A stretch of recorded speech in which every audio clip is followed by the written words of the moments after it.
며칠 더 가길 원했다는 충격적인 발언이 헌재에서 터져나왔습니다. 비상계엄의 실체적 요건을 둘러싸고 벌어진 날선 공방을 짚어봅니다. 12월 3일 날 22시 17분경에 이제 국무회의 구성원 11명이 대통령실 대접견실에 모였을 때 다 모였지 않습니까? 네. 이때 11명이 모였을 때 이제 피청구인이 비상계엄에 관한 구체적인 내용, 그러니까 비상계엄의 실체적 요건이 충족됐는지, 그리고 시행 일시, 시행 지역, 그리고 계엄사령관 등에 관해서 이야기를 했습니까? 제가 아니, 그 문건을 대통령님 하신 게 아니고요. 예, 제가 이제 그게 의안이었기 때문에 예. 의안이었기 때문에 제가 계엄 선포문, 그러니까 공고문이죠. 그거를 다 나눠드렸습니다. 그러니까 제 말은 네. 그러니까 구체적인 비상계엄의 내용, 실체적인 요건이 충족됐는지 그 심의를 하는 것을 말씀드리는 거예요. 그러니까 실체적 요건이 있어야 될 거 아닙니까? 그 요건이 충족됐는지, 그리고 일시는 언제 한다, 그리고 시행지역은 어디다, 그리고 계엄사령관은 누구다, 이런 얘기를 구체적으로 이야기를 한 적이 있느냐 하는 겁니다. 그 포고문을 아까 다 줬다는 것이고. 네. 그 재판관님 말씀하신 그 1번 부분은 그 별도고요. 2번부터 밑에 거는 다 계엄 선포문에 포함되어 있는 내용들이라 계엄 선포문을 제가 다 이렇게 개별적으로 그 국무위원들한테 나눠주고 그 의안으로 이제 했기 때문에 다 알려줬다고 저는 생각하고 있고요. 1번 충족이 됐느냐 안 됐느냐 하는 문제는 그 전에 계엄을 하기 전에 대통령님께서 계엄 선포를 하시기 전에 거기에 대한 여러 가지 그 전시 또는 사변 또는 그게 이에 준한 비상사태.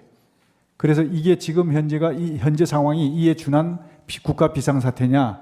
그리고 그 뒤에 보면 사회 질서가 심각하게 교란돼서 행정,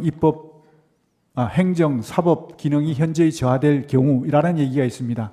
국회도 사회지 않습니까? 그러니까 제가 여쭤보는 말씀은 네. 피청구인 대통령이 네. 그 당시에 그런 얘기를 현장에서 했느냐, 이걸 묻고 있는 겁니다. 현장에서 11명이 모였을 때 11명 모였을 때 말씀하신 건 제가 못 들었고요. 개별적으로 이렇게 하실 때 계엄의 필요성, 네. 당위성에 대해서는 말씀하시는 그러니까 걸 들었습니다. 개별적으로는 얘기했지만 11명이 다 모였을 때 구체적으로 그런 얘기를 한 적은 없다. 네. 그다음에 국무회의 당시에 국무위원들을 상대로 이번 비상계엄은 거대 야당에 경고하기 위한 것이다. 경종하기 위해. 경종을 울리기 위한 것이다. 그리고 중앙선거관리위원회의 선거관리 시스템을 점검하기 위한 것이다. 이런 취지의 말을 했습니까? 누가 제가요 아니면 대통령이. 언제? 모였을 때 11명이 모였을 때 그거는 말씀 안 하셨습니다. 말을 안 했다. 네. 그다음에 육군참모총장 박완수를 계엄사령관으로 임명한다는 점을 국무회의에서 심의를 했습니까? 거기에 이제 방금 말씀드린 계엄 선포문에 그게 포함되어 있습니다. 계엄선포문에 이제 계엄사령관 네네, 박완수 그거 보네. 이렇게만 돼 있을 뿐이지. 그렇습니다. 그러면 그거를 이 사람으로 하겠다라는 그렇습니다. 취지다. 그것이. 예. 그다음에 그 비상계엄 선포문, 아까 말씀하신 비상계엄 선포문에 부서를 했습니까? 장관들이나 증인이 부서를 했냐고. 그렇게는 하지 않았습니다. 부서를 하지 않았다. 네. 그다음에 그 국회 건물 내부로 투입된 군 병력을 빼내라, 이렇게 지시를 네. 했다는 거죠. 네. 그러면 질서 유지만을 목적으로 군 병력을 동원을 했는데, 질서 유지 목적으로, 그러면 애초에 국회 그 본청 건물 말하는 겁니다. 본청 건물 안에 군 병력이 왜 들어갔습니까? 질서 유지를 하는데 그 안에는 어차피 의원들 들어가 있고 의원 관계자들이 들어가 있을 텐데 외부에 뭐 시민들이나 이런 사람은 들어가지는 않은 상태인데 굳이 거기를 군 병력이 왜 본청에 유리창을 깨고 진입을 했습니까? 그 이제 최종적인 엔드 스테이트는 이게 상황 자체가 본청에 이런 어떤 군 병력이 이게 딱 그 본청을 확보하고 출입문에 대한 출입에 대한 이렇게 통제를 하면서 선별적으로 의원 분들이 들어오시는 거는 그냥 뭐 저거 없이 제재 없이 그냥 통과하시지만 나머지 불필요한 인원은 들어오지 못하도록 이렇게 딱딱 질서 정연하게 그러면 이런 모습을 외부만을 본청 건물의 문에만 배치를 해놓으면 되는 거 아닌가요? 네 그렇게 하려고 그랬는데 이게 충돌이 생겨버린 겁니다. 들어갔으니까 충돌이 생긴 게 아니에요? 그러니까 이 출입문만 하면 안 되고 안에 내부에 또 인원들이 또 어떤 인원들이 불필요한 인원들이 많으면 거기에 대해서는 이제 빼내야 되니까 그런 어떤 차원에서 한 겁니다. 그리고 그 아까 자꾸 체포 이런 얘기가 나오는데 증인은 이제 포고령을 위반할 개연성이 높은 사람들을 몇 명을 추려서 말하자면 동태를 파악하라고 알려준 것이다 이런 취지였죠. 예, 동정을 좀 확인해. 그 말이 왜 체포로 바뀐 겁니까? 그러니까 이제 다른 사람은 체포하라고 지시했다는 취지로 얘기를 하는데 그게 증인이 얘기할 때 동정을 파악하라라고만 말씀을 하셨지만 동정을 파악해서 포고령을 위반하면 체포해야 된다 이렇게까지 말씀을 하신 건 아닌가요 혹시? 그건 아닙니다. 체포라는 말은 꺼내지도 않았습니까? 그렇습니다. 왜냐하면 체포를 하려 그러면 체포를 할 수 있는 기구가 구성이 돼야 되는데 그때가 안 됐다는 겁니다. 그 말씀은 아까도 하셨고 예. 그러니까는 그 말하자면 이 사람들이 포고령을 위반할 가능성이 높은 사람이니까 동정을 감시해라라고 그렇습니다. 했다는 말은 네. 아직은 아니지만 추후에 지금 말씀하신 것처럼 체포를 하기 위한 조건들이 있잖아요. 네. 조건이 성숙이 되면 체포를 해야 된다 이런 취지로 얘기를 한 것이 아니냐 이런 말입니다. 그래서 체포라는 얘기가 자꾸 나와서 묻는 거예요. 동정을 이제 확인하다 보면 예. 어떤 위반 우려가 있고 하면 사전에 예방 차원에서 차단을 해야 될 것이고 그럼에도 불구하고 계속하면 그거는 필요하면 체포가 이루어질 수밖에 없는 상황 아니겠습니까? 그런 어떤 것들의 어떤 차원에서 연장선에서 생각하시면 되겠지만 근데 최초부터 혐의도 없는데 그리고 그때 당시에 시작할 때 얘기했을 때 앞으로 어느 정도 지나야 합동수사본부가 구성되겠냐 그래야만 체포조 운영이 되니까 그랬더니 아마 적어도 서너 시간은 더 있어야 될 것 같습니다. 이렇게 얘기를 했거든요. 그러면 앞으로 서너 시간이면 그때가 통화했던 게 22시 30분 정도 됐는데 새벽 2시 넘어야 된다는 얘기거든요. 네, 알겠습니다. 예. 예, 됐습니다. 두 가지만 확인하겠습니다. 정인이 2024년 12월 3일 그 국무회의를 하고 이제 피청구에 나가시고 그 다음에 국무회의장을 정인이 벗어났잖아요. 네. 그 시간이 몇 시입니까? 대통령하고 같이 나갔습니다. 동시에 예. 나왔습니까? 예. 그다음 두 번째, 정인은 검찰에서 조사를 받을 때 예. 변호인 입회 하에 하였고, 그 다음에 조서를 확인한 후에 서명하였습니까? 예, 서명했습니다. 예. 예. 아까 하실 거 있습니까? 예. 예, 하시죠. 이거는 이 계엄이 무슨 실패한 계엄이라고 소추인 주의 주장하면서 군인들이 현장에 와 보니까 맞닥뜨린 상황이 국회라는 이런 민주 정체라는 것 때문에 군인들이 임무를 제대로 수행하지 않은 것이라는 말씀을 하셨는데요.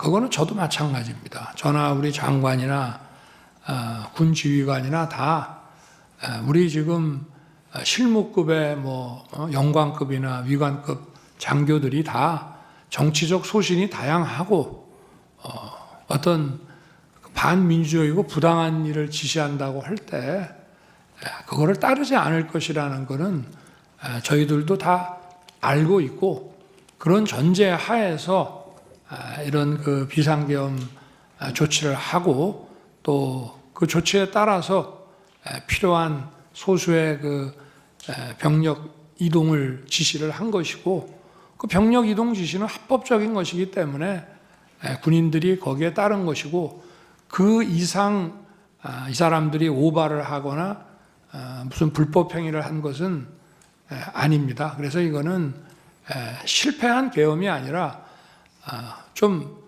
얘기한다면은 저도 빨리 끝날 거라고는 생각했지만 예상보다 좀 더 빨리 끝났다. 그리고 그 이유는 국회가 계엄 해제 요구를 아주 신속하게 한 것도 있고 저 역시도 계엄 해제 요구가 결의가 나오자마자 바로 장관과 계엄사령관을 즉시 제 방으로 불러서 군 철수를 지시했고 그리고 어차피 국무회의를 열어야 또 계엄 해제를 할 수 있기 때문에 시간은 좀 걸리지만 제가 기다리다가 바로 1층 브리핑룸에 가서 군은 철수시켰고 국무회의 정족수가 갖춰지면 거기에 따라서 계엄 해제를 하겠다고 선 발표를 했습니다. 그렇게 해서 끝난 것이지 계엄의 실패 원인이 뭐냐고 묻는 것은 그거는 다분히 어떤 의도를 가지고 그리고 아까도 증인에 대해서 증인이 무슨 얘기를 하려고 하면은 자꾸 이렇게 딱딱 끊는데 이 전체적인 이 상황에 대해서는 저희도 대한민국의 어떠한 군인도 그 정치적 소신과 입장이 다양하고 민주적인 어떤 철학을 다 가지고 있다고 생각하고 있습니다.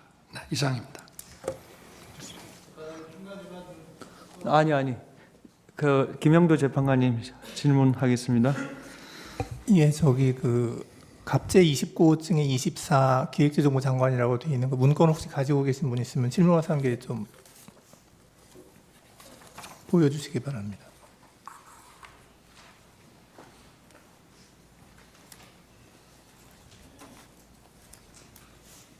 예, 질문하는 게 좀 확대해 주실래요? 증인, 네, 저 문건 증인이 작성했다고 했죠. 맞습니다.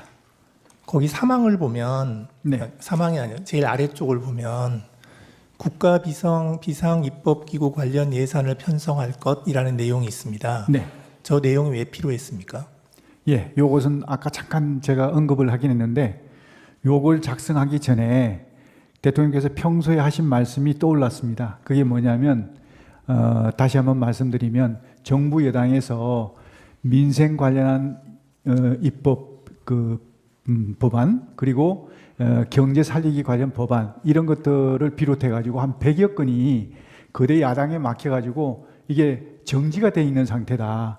이것만이라도 제대로 좀 작동이 되면 국민들의 삶이 훨씬 더 좀 나아질 텐데 이거라도 어떻게 좀 했으면 좋겠다는 생각을 많이 말씀하셨습니다. 그러면서 나중에 기회가 되면 이런 부분들을 좀 할 수 있는 방안을 강구해 봤으면 좋겠다. 이런 말씀을 제가 몇 번 들었습니다. 그래서 그게 떠올라서 이번 기회에 그러면 이런 어떤 기재부에다가 이런 이 긴급 재정 입법권을 해서 이 입법권을 수행할 수 있는 그런 이 조직을 만들어 갖고 그걸 이제 가지고 이런 어떤 해소하지 못한 그런 여러 가지 막혀 있는 부분을 좀 해소하자 그런 생각에서 이렇게 지금 예, 정리하고 알겠습니다. 그런데 그 가운데 거를 보면요, 저 문건의 가운데 거를 보면 국회 관련 각종 보조금, 지원금, 각종 임금 등 현재 운용 중인 자금 포함 완전 차단할 것 이리 돼 있거든요. 네. 그런데 지금 증인이 말씀하시는 그런 입법을 하려면 결국 국회가 해야 되는데 입법은 국회가 하는 거니까 그런데 가운데 거는 왜 쓰셨어요? 저거는 국회를 정지시키겠다는 아닙니다. 이 국회 관련된 상황이 아니고 국회를 통해서 지원되는 단체가 있습니다. 그런 단체의 보조금, 지원금 이런 것들을 차단하라는 그런 뜻이죠. 예. 네.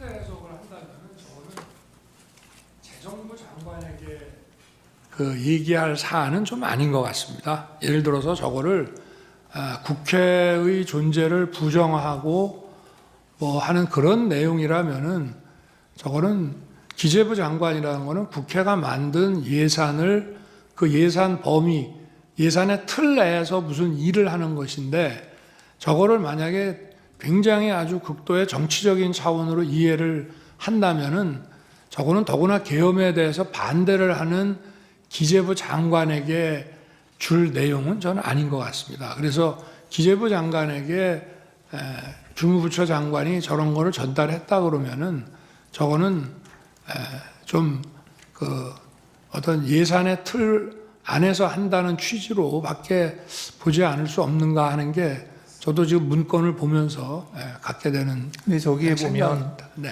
임금이라고 되어 있어서 네. 월급 주지 말라는 그 뜻인데. 임금은 아까 전에 잠깐 말씀드렸는데 임금비 이런 개념이 아니고 임금 중에 사실은 이게 불법 임금들이 많다고 얘기를 들었습니다. 그러니까 인원들을 뻥튀기 한다든지 또 없는 인원을 이렇게 해서 한다든지 이런 부정적으로 나가는 임금 이런 어떤 것들을 색출해서 차단해야 되겠다 이런 개념이었습니다. 이게 결국은 저런 거 아니겠습니까? 저 잠깐 네네. 잠깐만요. 혹시 갑제 2호증 포고령 가지고 계신 분 있으면 좀 보여주시죠.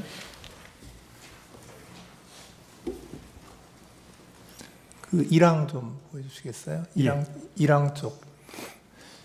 저 1항을 좀 확대 좀 해서. 예. 근데 제가 읽죠 뭐. 그 1항을 보면 예. 국회와 지방의회 정당의 활동, 일체 정치 활동을 금한다 이렇게 돼 있거든요. 예.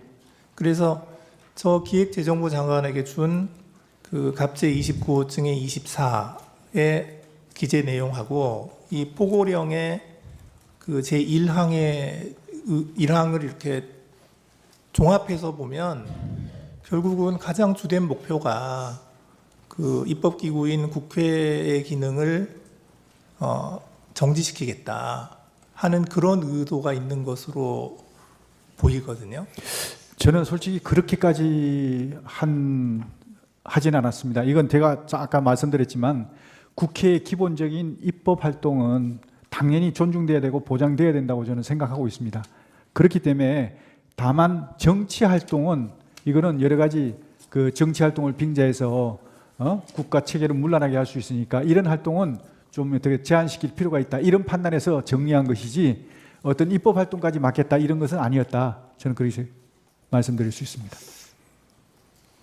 예, 그리고 그 아까 주신문에서 말씀하실 때 증인께서 국회에 병력을 투입시킨 이유가 국회 봉쇄나 침투가 아닌 국회 질서 유지였고 따라서 처음부터 국회를 봉쇄할 아무런 계획도 없었다. 이렇게 말씀하셨어요. 네. 그렇게 말씀하신 거 맞죠? 네. 그런데 실제로 보면 국회의장께서도 그 출입구로 못 들어가서 담을 넘어서 들어갔고 그리고 일부 국회의원들께서는 그 차단한 병력들이 그 진출로를 열어주지 않아서 국회에 못 들어간 그런 경우도 있었거든요.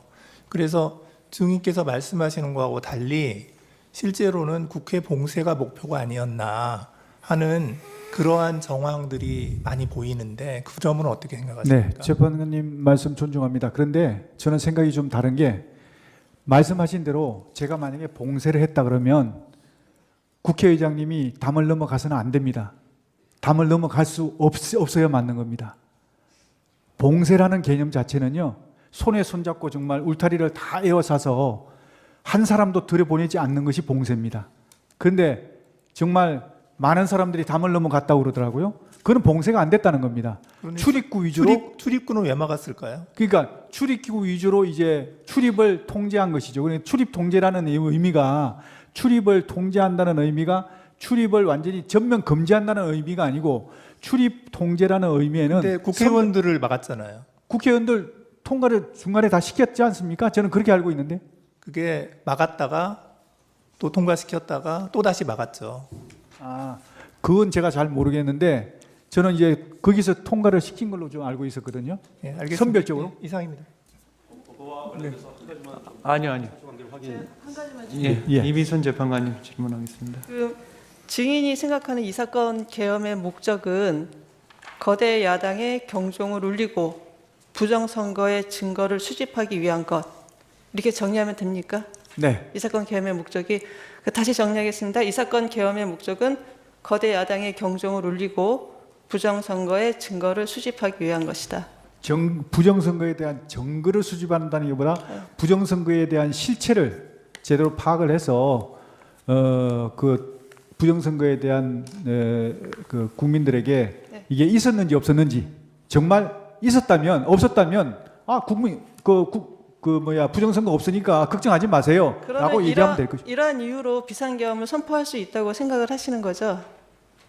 이러한 목적을 위해서 비상계엄을 선포할 수 있다 이렇게 생각을 하시는 거죠? 그 비상계엄 요건은 네. 대통령님께서 판단하시는 것이기 때문에 알겠습니다. 그 요건에 대한 것은 대통령님 몫이라고 생각합니다. 그 국가 비상 입법기구 아까 말씀을 하셨는데 그 입법 권한을 실행할 기구를 아마 생각을 하신 것 같아요. 네. 예, 그게 그러면은 그 5공화국 당시에 국가보위 입법회의하고 좀 같은 성격으로 보면 되겠습니까? 아닙니다. 그거하고는 다릅니까? 전혀 다릅니다. 이거는 그럴 것 같으면 제가 국무총리나 그런 분한테 이걸 주지 왜 알겠습니다. 기재부 장관에게만 줬겠습니까? 기재부 장관에게 준 것은 기재부 장관이 할 수 있는 역할을 하라는 거거든요. 그래서 기재부 장관이 할 수 있는 게 그 역할입니다. 예, 시간이 많이 돼가지고 3분만 드릴 테니까 3분 내에 맞춰 주십시오. 예. 지금 비상 입법기구 단어 때문에 굉장히 오해가 있는 것 같습니다. 이게 비상 입법기구를 생각하셨을 때 이게 국회를 대신하는 입법기구를 생각하신 건 아니죠. 그럴 것 같으면 제가 기재부 장관에게 주면 안 되고 국무총리한테 줘야 될 것 이게 같아요. 자꾸 과거에 국보위를 연상시켜서 국회를 해산시키고 국회를 대체하는 무슨 입법기구를 만드는 것처럼 오해를 하고 있는 것 같아서 예. 물어봅니다. 그거는 제가 이렇게 쓸 때 잘못 실수를 한 것 같습니다. 뭐 계엄을 선포한 사람은 대통령인 저 자신이니까 아까 계엄 선포의 이유를 그 장관에게 이렇게 물어보셨는데요. 계엄 선포의 이유는 야당에 대한 경고가 아니고요. 주권자인 국민에게 호소해서 엄정한 감시와 비판을 해달라는 것이지 야당에 대한 경고는 아무리 해봐야 소용이 없습니다. 야당에 대한 경고가 먹힐 거면 이런 비상계엄을 할 필요가 없습니다. 주권자인 국민에 대해서 한 것이고요. 그리고 국보위라는 말씀을 자꾸 하시는데 국보위라고 하면은 이 상황에서 기재부 장관한테 얘기한다는 것 자체가 완전히 넌센스고 국보위를 하는 만약에 상황이라 그러면 이런 거 줄 필요 없습니다. 국보위에도 재경분과위원회라는 게 옛날에 있는 거로 알고 있는데 그런 데서 그냥 해버리면 되는 일이지 예산을 집행하는 기재부 장관에게 이거를 줄 이유는 저는 없다고 생각하고 만약에 그런 거라고 하면은 그거는 더 고도의 정치적인 문제이기 때문에 특히 그날 와서 계엄 선포에 대해서 뭐 금융 경제적인 차원에서 이거를 반대하는 기재부 장관이라는 예산 실무 장관에게 이거를 준다는 거는 앞뒤가 안 맞고 아마 제가 그 민생입법을 방해하는 거기에 대해서 비상 그 재정 경제 명령, 긴급 재정 경제 명령 같은 거를 제가 대수비에서도 얘기를 하고 장관도 아마 들었던 것 같습니다. 그런데 아까 뭐 이게 국회의 입법을 기다릴 시간이 없는 거냐? 맞습니다. 입법을 하려면은 뭐 지금 몇 년을 했는데도 안 됐고 또 입법하는 데는 어마어마한 시간이 걸립니다. 자기들이 필요하면은 며칠 만에 그냥 통과시켜 버리지만 반대하면은 입법이 거의 봉쇄가 되기 때문에 시간을 아무리 가져도 할 수 없으니 선제적으로 긴급 재정경제 명령을 발했을 때 만약에 거대 야당이 반대를 해서 불승인을 하게 되면 또 이게 전부 사상 누각이 되는데 이런 계엄 같은 거를 하는 상황에 국민들의 여론이라든가 이런 게 좀 바뀐다면 이런 걸 한번 검토해 볼 수 있지 않나. 저도 처음에는 무슨 말인지를 몰랐는데 오늘 얘기하는 거를 보니 그런 거는 같습니다. 그런데 지금 우리 재판관님들께서 의문을 가지시는 국보위 같은 개념이라면은 그런 거를 시행하려고 하면 아직 군이 출동하기도 전에 먼저 대국민 계엄 선포 담화를 하고 군이 1시간 후에 국회에 들어갑니다. 제가 물어봤습니다. 계엄 선포하고 군 이동 지시를 해라. 그러면 얼마 걸리냐? 그랬더니 1시간 이상 걸린다. 그러면 그 사이에 들어갈 사람은 들어갈 것이다. 국회가 개회 중이고 또 의원회관에도 많은 사람이 있고 소통관에도 또 인원들이 있기 때문에 또 아직도 예결위가 끝나지 않은 상태니까 그래서 이거를 막지 않고 국회라는 이 시스템을 인정하는 한도 내에서 이걸 한 것이기 때문에 그렇게 한 것이고요. 뭐 일부 못 들어갔다라고 얘기를 합니다만은 그럴 수는 없습니다. 다 서울경찰청에서도 그 입구에서 전부 다 들여보냈고요. 군이 도착하기 전에 다 들여보냈고 어디 통제가 한다 하니까 먼저 들어가려고 담을 넘어가신 분은 계실지 모르지만 190명이나 빠른 시일 내에 시간 내에 들어와서 이 계엄 해제 논의를 해가지고 계엄 선포 계엄 효력 발생 시간이 11시인데 1시에 벌써 계엄 해제 요구 결의안이 통과됐다는 것은 그 사실 자체만으로 보더라도 이거를 통제하고 막지 않았다는 것을 의미합니다. 그렇게 말씀을 드리겠습니다. 네, 알겠고요. 헌재 재판관님들이 수고가 많다고 느끼신다면 구독과 좋아요로 응원 부탁드립니다.